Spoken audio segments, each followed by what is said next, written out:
matatagalan lang ako. Sandali lang ha, kasi nga, ewan ko ba dito kung sino yung huling gumamit at nag-iba na naman yung boses ko. Ayan na.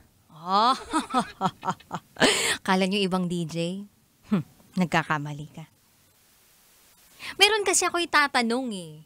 Ang ganda na sana nakaredy na ako kanina, hindi ko natuloy na tanong. Pero ngayon tatanong ko na. Meron ka bang kilala na matigas ang ulo?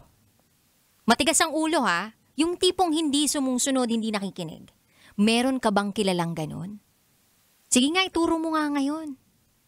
Tumingin sa kanan, tumingin sa kaliwa.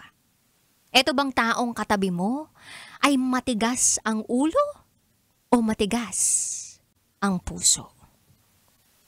O iba ang matigas sa kanya? Charot with harot. Ang daming paalala sa atin tungkol sa rules and regulations o di kaya naman yung mas magpapakomportable ng ating buhay. Nito lang, sabi ng Toll Regulatory Board, humigit kumulang 100,000 sasakyan ang walang Radio Frequency Identification Device o tinatawag na RFID. Ilang beses nang nagpaalala na mag-install ka na ng RFID pero hanggang ngayon, hindi mo pa rin nagagawa. Parang sa relasyon lang din. Ilang beses ka nang nasasaktan. At ilang beses ka nang nagdurusa. O hanggang ngayon nagdurusa ka pa rin. Pero hindi mo pa rin hinihiwalayan. Ganun ba talaga katigas ang ulo natin? Kailangan bang may magpukpok para magising tayo sa katotohanan? Merong magpapaganda at magpapagaan sa sitwasyon natin. Makinig ka lang. Parang ngayon, papagaan ako ng nararamdaman mo. Charot with darot. Makinig ka lang. 9:00 ng gabi hanggang hating gabi, magkakasama tayo kapiling ang inyong Basa Princess DJ Rocky Terra, ang tagapagprotekta at tagapagsiwalat ng inyong pinakatatagong sekreto. At eto na nga po, ibibigay ko na ang patikim ng DJ Rocky's Secret Files.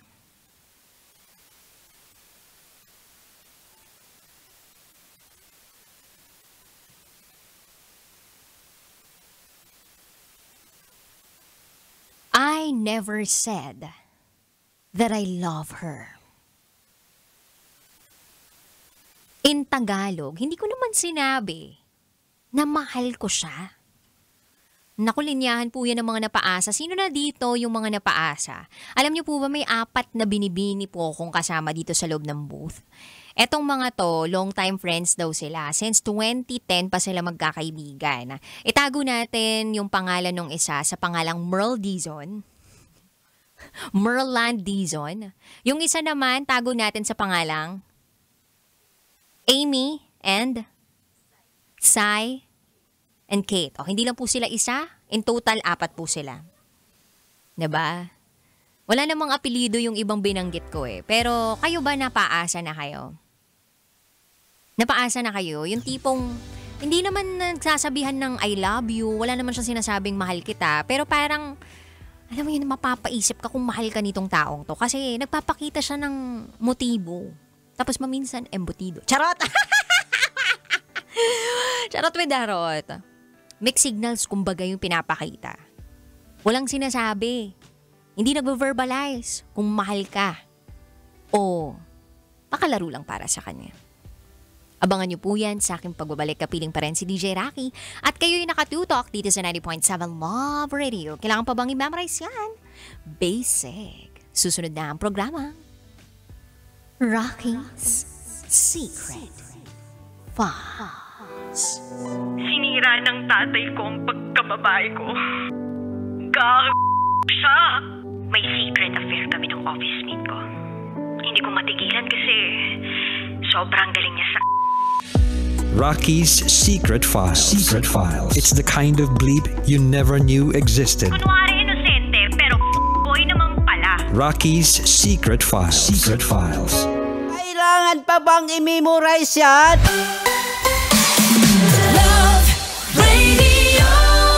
Basic!